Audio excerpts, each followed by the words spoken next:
आणि अशा तऱ्हेने कार्यक्रम जवळजवळ आटपलेला आहे, जवळजवळ पूर्णच आटपलेला आहे. बॅक टू द पवेलियन चाललो आहेत आम्ही.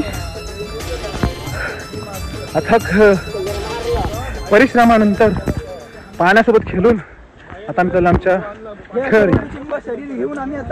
ओले चिंब शरीर घेऊन आम्ही आमच्या चाललोय. तुझं तुला काय वाटतं इकडे बघ, तो थंड होता बरोबर ना, त्याची एक्सपायरी डेट काय होती?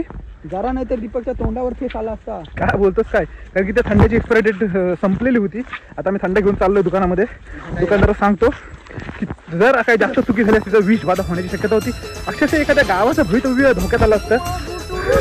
ओ माय गॉड, बघा कमेंट बघा पाठी, आपल्या कमेंट बघा तुम्ही. प्लॅनिंग बघा, प्लॅनिंग चाललंय, व्हिडिओ बनवायचे, फोटो काढायचे बघा. प्लॅनिंग डिस्कशन बघा, डिस्कशन एवढं एखादा म्हणजे आज मंडळ एखादा थर लावायला नसेल डिस्कशन करतो, फोटो काढायला डिस्कशन करतात.